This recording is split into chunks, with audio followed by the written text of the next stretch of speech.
ngayon sa loob ng social media at sa media, mga kababayan ko, ang balita ng patungkol sa charter chain. Malaking pasabog po, mga kababayan ko, ang pagpasok ng RBH7. RBH7, mga kababayan ko, dahil nagbigay na po ang ating Kongreso at nagbigay na po ng panibagong papel para amyendahan ng Senado. At tila po ba ngayon, naiisa po ang nangyayari, mga kababayan. Kung mapapansin po natin, mga kapatid, kay kanina itong si Bukeke. Oo, si Bukeke, mga kababayan ko, ay umatras na rin sa laban ng patungkol dito sa usapin ng charter chain. Tila ba pumapanig na nga ba sa taong bayan ang nangyayari ngayon, kaya tila yung mga DDS vlogger ay bumabaliktad na. Aba, ang gagaling Pagkatapos nyong manlait ng Marcos Jr., tambalos-los, ang ending, lipat ng kampo na kagad. Pero bago ang lahat tumipat ng kampo, panoorin nyo muna to. Uy, Yama, nice to meet, thank you for coming. Okay, let's do this. Change, inihain ngayon sa Kamara ang resolution of both houses number 7 o RBH7 na pareho umano ang laman sa hindi pa naipapasang RBH6 ng Senado. Eto inuna ko na pong pakinggan nyo to. Babalikan din natin mamaya. Okay, tuloy natin. Layon din itong palitan ang ilang economic provision ng konstitusyon. Correct. Yan ang kailangan ng bansa natin. Palitan ng economic provision. Tuloy natin ang sinasabi sa 24 oras. At nakatutok si Tina Pangiliban Perez. 1:07 PM tinanggap ng Bills and Index Division ng Kamara ang inihaing resolution of both houses number 7 na pareho lang umano ang laman sa resolution of both houses number 6 ng Senado na nagsusulong sa economic amendment sa konstitusyon sa pamamagitan ng Constituent Assembly. Tama yun, mga kababayan ko. Dahil ayaw aprobahan yung RBH6, hawak nila Senator Amy, pasa natin sa paulit, RBH7 tayo, mga kababayan ko. Wala nang iba pang storya o wala nang iba pang mga iniisip o pangamba. Ulitin ko nga itong part na to. Maganda yung sinabi nito ni Sir, ni Congressman Para wala nang iniisip na ibang storya, pangamba, sige, ito na. Resolution of both houses number 6 ng Senado na nagsusulong sa economic amendment sa konstitusyon sa pamamagitan ng Constituent Assembly. Para wala nang iba pang storya o wala nang iba pang mga iniisip o pangamba. Ayan. Wala nang ibang storya, wala nang ibang iniisip o wala nang ibang pangamba. Ayan, tabihan natin yung mga senador. Sunog si dito Sunog si Joel B. Tuloy. So, wala nang duda rin. Parehong-pareho po ito, kailangan lang namin na pag-usapan ang mga proposed amendment at sabayan ang Senado para mapabilis ang proseso. Correct. Sa RBH6 ng Senado, sa RBH7 ng Kamara, tatlong probisyon sa konstitusyon ang sisingitan ng katagang unless otherwise provided by law para payagan ng mga dayuhang makapagnegosyo sa public utilities. Yan naman talaga ang gusto ni Pangulo. Okay? I just want to tell sa mga kababayan natin, yan po ang gusto ni Pangulong Marcos. Okay? Nito ni Marcos Jr. Yan Marcos Jr. Yan yung gusto niyang mangyari, mga kababayan ko. Maipasa ang RBH7 or RBH6 noon. Para, mga kababayan ko, mabuksan natin o mapalitan natin ang mga dugyot at mga pahirap na mga batas na nakapaloob sa economical provision ng bansa. Sa wakas, mga kababayan ko, sa wakas. Dahil maisa sa katuparan na po ito. Dahil po, mga kababayan, maganda pong maisa katuparan yan. Kung tutuusin, mga kababayan ko, malaking tulong po yan sa mga Pilipino. Mga kapatid, lilikha po yan ng napakaraming trabaho. Lilikha po yan ng napakagandang pag-unlad ng ekonomiya natin. Like I said, mga kababayan ko, pinipigilan kasi ng Senado to nung mga nakaraan dahil sa palagay nila, ang kwento-kwento ay ma-abolish sila. Kaya po nagpakalat ng fake news yung mga content creator nila. Hindi nyo maitatago sa amin yan. At ngayon, mga kababayan ko, pinag-uusapan na ito ngayon. Tuloy natin. Basic educational institutions at advertising. Lilikha umano yan ng maraming trabaho, kaya makatutulong din na hindi na mag-OFW ang maraming Pilipino. O, yan ang pinakamagandang salita dun. Hindi likha ng napakaraming trabaho, mga kababayan ko, at higit sa lahat, hindi nakakailanganin ng taong bayan mag-OFW. Hindi na natin kakailanganin pa magpadala ng mga Pilipino sa ibang bansa para magtrabaho. Wala nang yan yung pangarap ni Pangulo. Hindi niya pangako yan, pangarap niya yan. Oh, ang ganda ng sinabi, 'di ba? Tingnan niyo, oh. Lilikha umano yan ng maraming trabaho, kaya makatutulong din na hindi na mag-OFW ang maraming Pilipino. Ang sabi, lilikha ng napakaraming trabaho para hindi na mag-OFW ang mga Pilipino. Well, Mr. President, Marcos Jr., thank you. Sinuportahan mo yan. Yan ang gusto namin. Yan ang gusto ng mga Pilipino. Kaya yung mga may ayaw sa tsa-tsa, kamusta kayo? Diba? Yung mga taong may ayaw sa charter change, ayaw niyong palitan yung economical provision ng Pilipinas kasi gusto nila may OFW, may naghihirap. Gusto nila may alipin na Pilipino. Ganon ang thinking ng mga yan.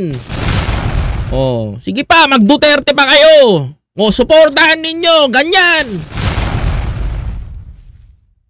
Ayaw nyo sa pagbabago? Gusto nyo na may alila tayo? Suportahan nyo!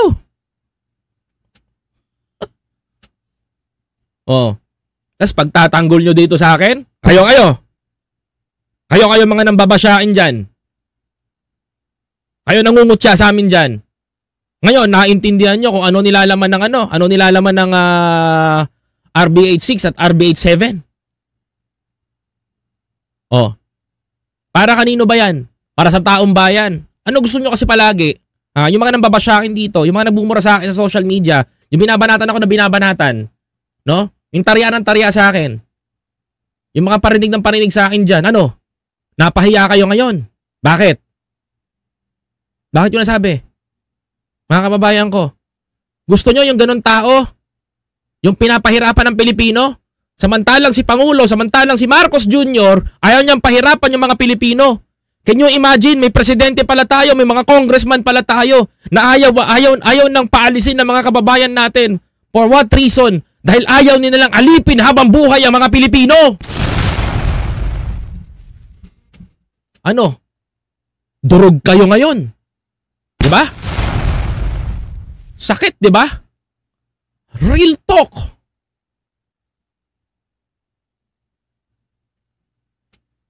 Sorry to say, we have a Marcos president. Gusto nyo ayuda lang. Kung yung presidente nga natin, mga kababayan ko, ayaw na may Pilipinong ginagawang alipin sa ibang bansa. Akala nyo ba natutuwa si Pangulong Bongbong Marcos ng ganun? Hindi. Akala nyo ba natutuwa yung mga congressmans natin doon? Hindi. Sino ngayon ang totoong pahirap? Kamusta naman yung mga nambabasyamen, mga nagtatanggol sa ayaw ng PI? Kamusta naman si Coco Locoy tsaka si Joey Beer? Sunog kayo ngayon dito. Pagtatanggol nyo yan? Si Sapot, kamusta? Pakikinggan nyo yan? Gustong-gusto ng mga vlogger na yan, mga kababayan ko, na may umaalis na Pilipino, na may kinakawawa, na may nagtatrabaho sa ibang lahi. Ganon? Habang buhay na lang ba tayong alipin sa ibang bansa? Kamusta yung mga vlogger na ayaw sa PI? Paano nyo lulusot sarili nyo ngayon? Sige nga. If kaya nyong sagutin sa akin yan, go! Kahit magdebate tayo, pag nakaharap ko talaga kayo. Ang lulupit ninyo eh. Paano nyo lulusutan to ngayon? Ano tawag dito? I'm calling the attention, Joey. Pati si Coco Locoy. Paano to? Paano niya lulusutan to? Ayaw niyo ng PI, di ba? Ayaw niyo ng PI. Ayaw niyo ng People's Initiative. Kasi may daya, may pirmahan daw. Binadaya taong bayan. Pinalabas niyo na ganon. But God is good all the time. Hindi niya hinayaan yung mga plano ninyo. Pakalat kayo ng fake news. Ba? Mga kababayan ko.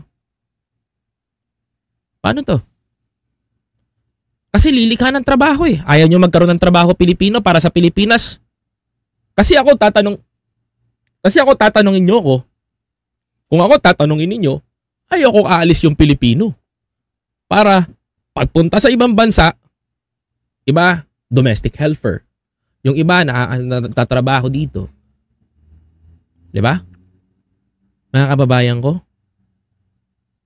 Pag sinabing Pilipino, napakagagaling ng mga Pilipino sa larangan ng pagdo-domestic helper. Marangal ang domestic helper. Totoo yun. Totoong napakarangal na trabaho yun. Pero ang tanong ko dito, mga kababayan ko, habang buhay na lang ba tayo na magtatrabaho ng ganyan? Habang buhay na lang ba tayo may mawawalay na nanay sa anak? Habang buhay na lang ba tayo na may tatay na mawawalay sa kanyang pamilya at mawawasak? Kailan pa tayo babangon? Kailan pa tayo kikilos? Pag wala na, buti na lang meron tayong ganito. Buti na lang may nagsusulong ng pirma, mga kababayan ko. Kung wala siguro nagsulong ng pirma, mga kababayan, hindi tayo magtatagumpay. Tuloy. Contrary to popular belief kasi na pag may ganito, we open economic provisions, ay parang may total takeover na ng mga industries. Hindi po ganon. Ibig bang sabihin, patay na ang PI o People's Initiative? Yung PI na effort ay hindi ho yung effort ng House of Representatives. Ito ay effort ng isang NGO o isang grupo na pirma. Yung pirma. Yung pirma nakasama ang taong bayan. Tuloy. Paano kung aprobahan ng Kamara ang RBH 7 pero hindi naman aprobahan ng Senado ang RBH 6 nila? We will cross the bridge when we get there. Oh, we will cross the bridge when we get there. I like your answer, Congressman. We will cross the bridge when we get there. I got your point. Oh? Ang RBH 6 nila. We will cross the bridge when we get there. I like it. Ayaw ko muna pangunahan yun pero kinakabahan ako dun. Tutol naman ang mga miyembro ng Makabayan Bloc. Nako, lagi naman kayong tutol eh. Tingnan nyo mga dahilan nila, mga kababayan ha. Ang pinakapangunahing problema ng mamamayan ay ang inflation, kawalan ng sapat na trabaho, learning crisis, at samot-saring hinaing ng mga guro at education, hindi ang pagbabago ng konstitusyon. Ha?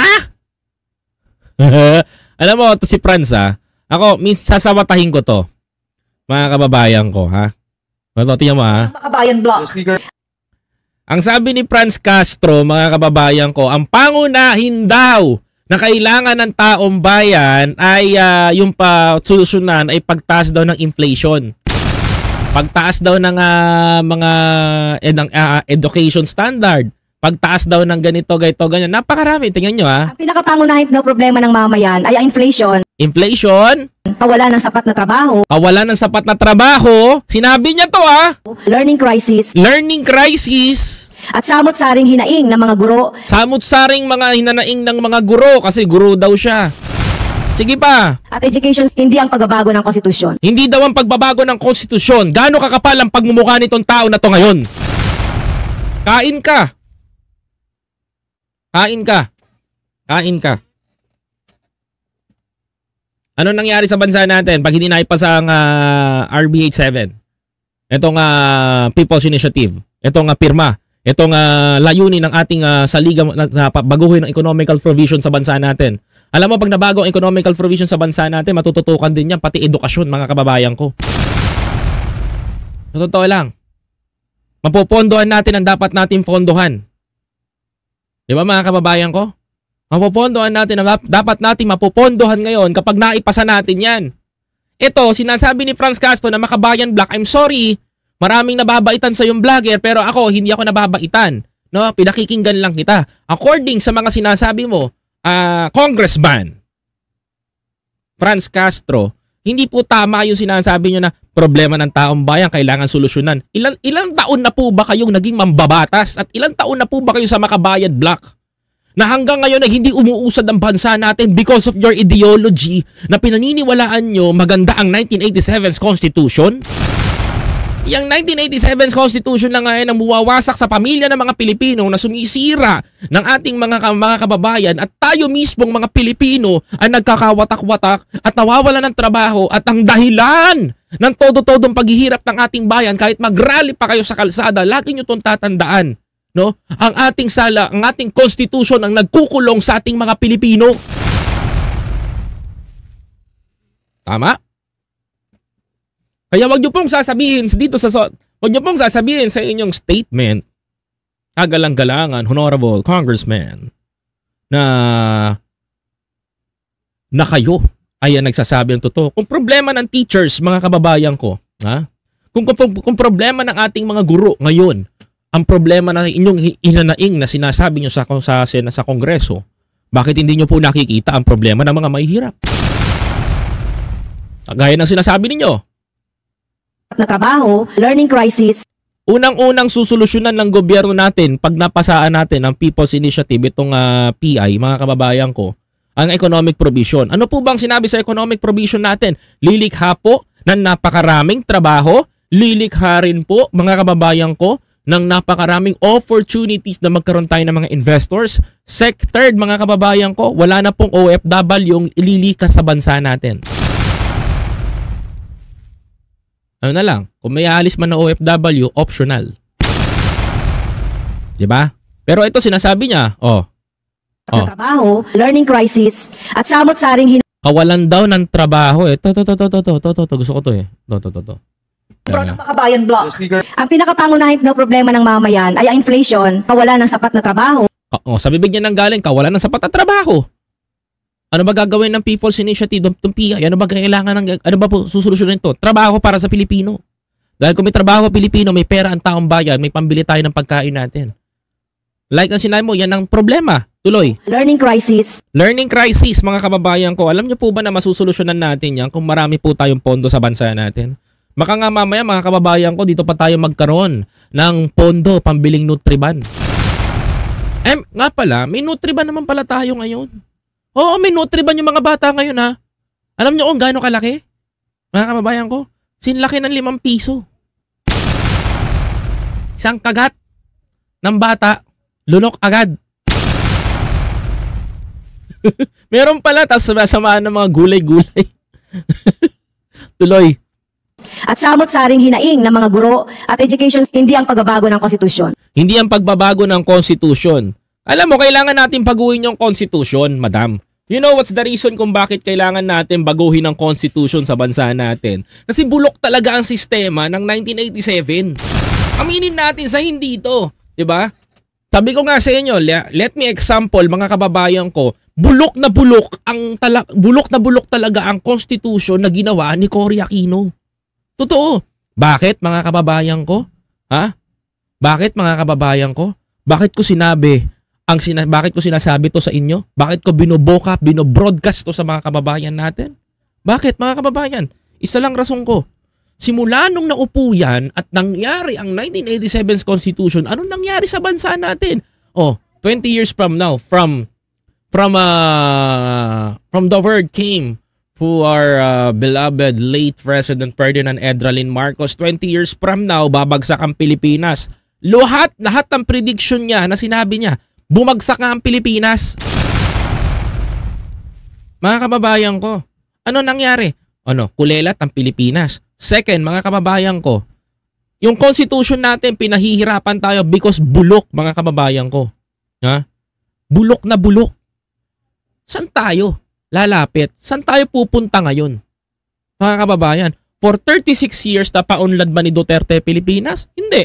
Napaunlad ba ni Ninoy Pinoy ang Pilipinas? Hindi. Napaunlad ba ni Gloria ang Pilipinas kahit 12 years siyang naupo, mga kababayan ko? Hindi pa rin.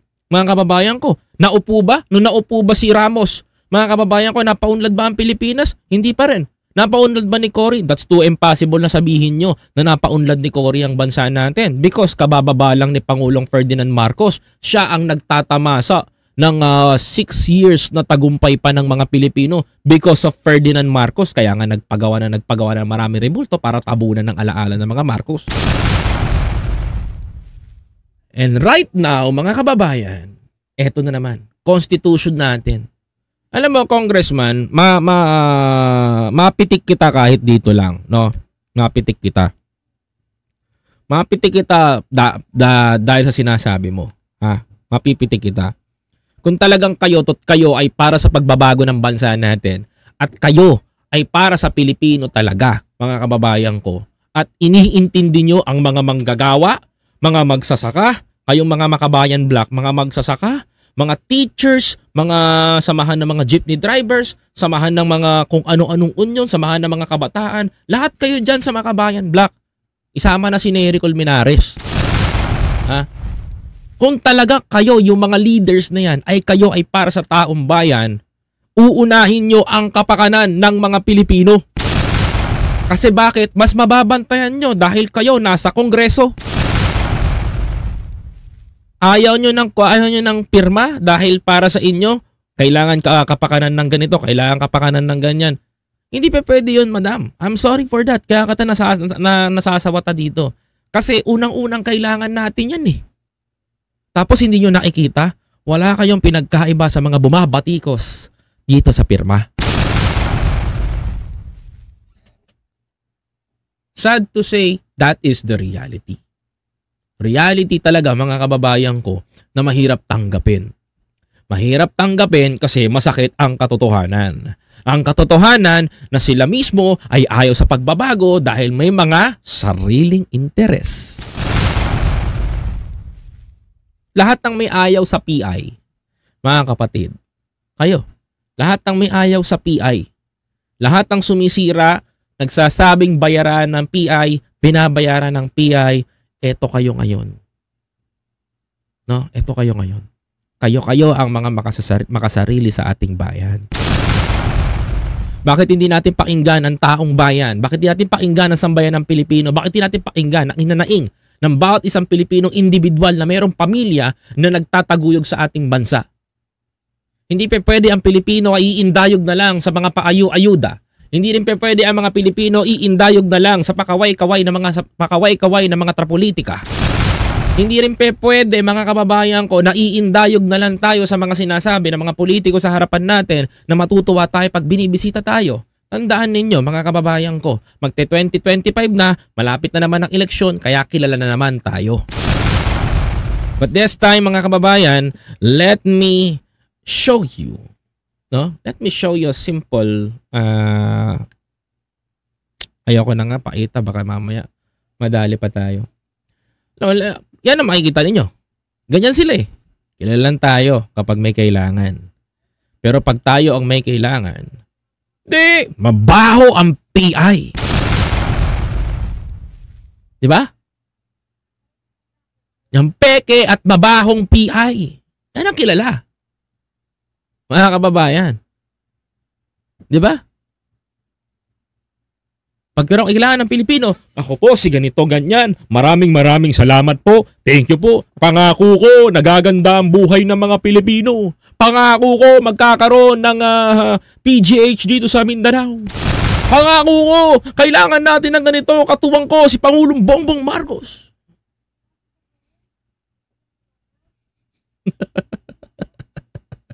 Pero pag may kailangan ng Pilipino, sasabihan kayo niyan. Alam nyo anong sasabihin niyan? No? Liars go to hell. Hindi mo pa pwedeng ikumpara ang Kongreso sa Senado. Parang tumikim ka ng banana versus hotdog.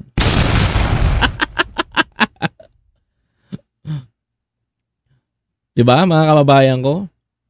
Walang magagawa ganyan na di totoo ang mabahong PI.